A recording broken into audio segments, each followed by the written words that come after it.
अध्याय 1 कुरुक्षेत्र के युद्ध स्थल में सैन्य निरीक्षण।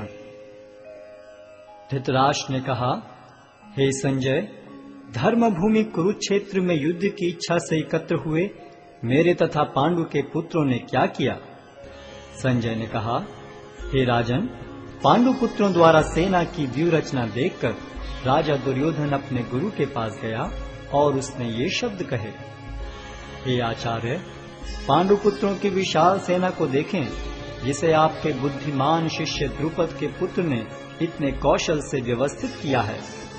इस सेना में भीम तथा अर्जुन के समान युद्ध करने वाले अनेक वीर धनुर्धर हैं, यथा महारथी युयुधान, विराट तथा द्रुपद।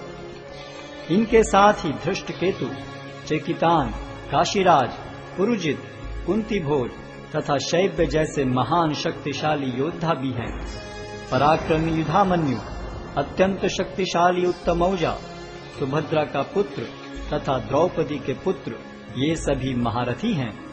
किंतु हे ब्राह्मण श्रेष्ठ, आपकी सूचना के लिए मैं अपनी सेना के उन नायकों के विषय में बताना चाहूंगा जो मेरी सेना को संचालित करने में विशेष रूप से निपुण हैं।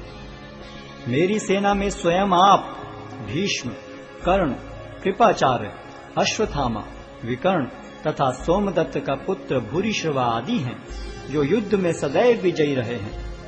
ऐसे अनेक वीर भी हैं जो मेरे लिए अपना जीवन त्याग करने के लिए उद्यत हैं। वे विविध प्रकार के हथियारों से सुसज्जित हैं और युद्ध विद्या में निपुण हैं। हमारी शक्ति अपरिमेय है और हम सब पितामह द्वारा भली भांति संरक्षित हैं, जबकि पांडवों की शक्ति भीम द्वारा भली भांति संरक्षित होकर भी सीमित है। अतः इस सैन्य व्यूह में अपने अपने मोर्चों पर खड़े रहकर आप सभी भीष्म पितामह को पूरी सहायता दें। तब कुरुवंश के वयोवृद्ध परम प्रतापी एवं वृद्ध पितामह ने सिंह गर्जन किसी ध्वनि करने वाले अपने शंख को उच्च स्वर में बजाया, जिससे दुर्योधन को हर्ष हुआ। तत्पश्चात शंख, नगाड़े, बिगुल, तुरही तथा सिंह सहसा एक साथ बज उठे। वह समवेत स्वर अत्यंत कोलाहलपूर्ण था।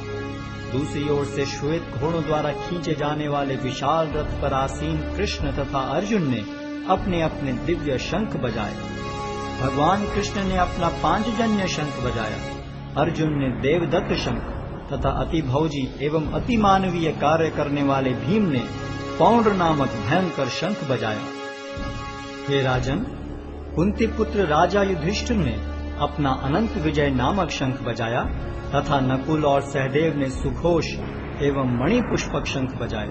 महान धनुर्धर काशीराज, परम योद्धा शिखंडी, धृष्टद्युम्न, विराट, अजय सात्यकी, द्रुपद, द्रौपदी के पुत्र तथा सुभद्रा के महाबाहु पुत्र आदि सबों ने अपने अपने शंख बजाए। इन विभिन्न शंखों की ध्वनि कोलाहल पूर्ण बन गई, जो आकाश तथा पृथ्वी को शब्दायमान करती हुई धृतराष्ट्र के पुत्रों के हृदय को विदीर्ण करने लगी। उस समय हनुमान से अंकित ध्वजा लगे रथ पर आसीन पांडु पुत्र अर्जुन अपना धनुष उठाकर तीर चलाने के लिए उद्यत हुआ। हे राजन, धृतराष्ट्र के पुत्रों को व्यूह में खड़ा देखकर अर्जुन ने श्री कृष्ण से ये वचन कहे। अर्जुन ने कहा, हे अच्युत, कृपा करके मेरा रथ दोनों सेनाओं के बीच ले चलें, जिससे मैं यहाँ उपस्थित युद्ध की अभिलाषा रखने वालों को और शस्त्रों की इस महान परीक्षा में जिनसे मुझे संघर्ष करना है उन्हें देख सकूं। मुझे उन लोगों को देखने दीजिए जो यहाँ पर धृतराष्ट्र के दुर्बुद्धि पुत्र दुर्योधन को प्रसन्न करने की इच्छा से लड़ने के लिए आए हुए हैं। संजय ने कहा, हे भरतवंशी, अर्जुन द्वारा इस प्रकार संबोधित किए जाने पर भगवान कृष्ण ने दोनों दलों के बीच में उस उत्तम रथ को लाकर खड़ा कर दिया। भीष्म, द्रोण तथा विश्व भर के अन्य समस्त राजाओं के सामने भगवान ने कहा कि हे पार्थ, यहाँ पर एकत्र सारे कुरुओं को देखो। अर्जुन ने वहां पर दोनों पक्षों की सेनाओं के मध्य में अपने चाचा ताऊओं, पितामहों, गुरुओं, मामाओं, भाइयों, पुत्रों, पौत्रों, मित्रों, ससुरों और शुभ चिंतकों को भी देखा। जब कुंती पुत्र अर्जुन ने मित्रों तथा संबंधियों की इन विभिन्न श्रेणियों को देखा तो वह करुणा से अभिभूत हो गया और इस प्रकार बोला। अर्जुन ने कहा, हे कृष्ण, इस प्रकार युद्ध की इच्छा रखने वाले अपने मित्रों तथा संबंधियों को अपने समक्ष उपस्थित देखकर मेरे शरीर के अंग कांप रहे हैं और मेरा मुख सूखा जा रहा है। मेरा सारा शरीर कांप रहा है, मेरे रोंगटे खड़े हो रहे हैं, मेरा गांडीव धनुष मेरे हाथ से सरक रहा है और मेरी त्वचा जल रही है। मैं यहाँ अब और अधिक खड़ा रहने में असमर्थ हूँ। मैं अपने को भूल रहा हूँ और मेरा सिर चकरा रहा है। हे कृष्ण, मुझे तो केवल अमंगल के कारण दिख रहे हैं। हे कृष्ण, इस युद्ध में अपने ही स्वजनों का वध करने से न तो मुझे कोई अच्छाई दिखती है और न मैं उससे किसी प्रकार की विजय, राज्य या सुख की इच्छा रखता हूँ। हे गोविंद, हमें राज्य, सुख अथवा इस जीवन से क्या लाभ, क्योंकि जिन सारे लोगों के लिए हम उन्हें चाहते हैं वे ही इस युद्ध भूमि में खड़े हैं।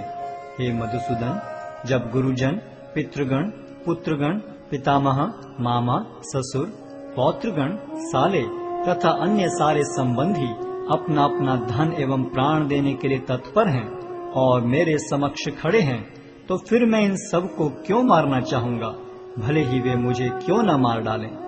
हे जीवों के पालक, मैं इन सबों से लड़ने को तैयार नहीं, भले ही बदले में मुझे तीनों लोग क्यों न मिलते हों।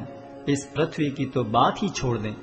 भला धृतराष्ट्र के पुत्रों को मारकर हमें कौन सी प्रसन्नता मिलेगी। यदि हम ऐसे आतताइयों का वध करते हैं तो हम पर पाप चढ़ेगा।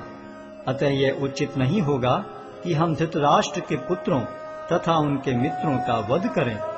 हे लक्ष्मीपति कृष्ण, इससे हमें क्या लाभ होगा और अपने ही कुटुंबियों को मारकर हम किस प्रकार सुखी हो सकते हैं। हे जनार्दन, यद्यपि लोक से अभिभूत चित्त वाले ये लोग अपने परिवार को मारने या अपने मित्रों से द्रोह करने में कोई दोष नहीं देखते, किंतु हम लोग जो परिवार के विनष्ट करने में अपराध देख सकते हैं, ऐसे पाप कर्मों में क्यों प्रवृत्त हों। कुल का नाश होने पर सनातन कुल परंपरा नष्ट हो जाती है और इस तरह शेष कुल भी अधर्म में प्रवृत्त हो जाता है। हे कृष्ण, जब कुल में अधर्म प्रमुख हो जाता है तो कुल की स्त्रियां दूषित हो जाती हैं और स्त्रीत्व के पतन से हे वृष्णिवंशी अवांछित संतानें उत्पन्न होती हैं। अवांछित संतानों की वृद्धि से निश्चय ही परिवार के लिए तथा पारिवारिक परंपरा को विनष्ट करने वालों के लिए नारकीय जीवन उत्पन्न होता है। ऐसे पतित कुलों के पुरखे गिर जाते हैं, क्योंकि उन्हें जल तथा पिंडदान देने की क्रियाएं समाप्त हो जाती हैं। जो लोग कुल परंपरा को विनष्ट करते हैं और इस तरह अवांछित संतानों को जन्म देते हैं, उनके दुष्कर्मों से समस्त प्रकार की सामुदायिक योजनाएं तथा पारिवारिक कल्याण कार्य विनष्ट हो जाते हैं।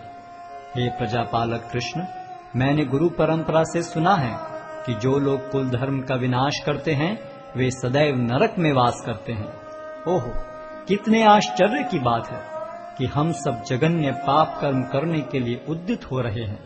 राज्य सुख भोगने की इच्छा से प्रेरित होकर हम अपने ही संबंधियों को मारने पर तुले हैं। यदि शस्त्रधारी धृतराष्ट्र के पुत्र मुझ निहत्थे तथा रणभूमि में प्रतिरोध न करने वाले को मारें तो यह मेरे लिए श्रेयस्कर होगा। संजय ने कहा, युद्ध भूमि में इस प्रकार कहकर अर्जुन ने अपना धनुष तथा बाण एक ओर रख दिया और शोक संतप्त चित्त से रथ के आसन पर बैठ गया।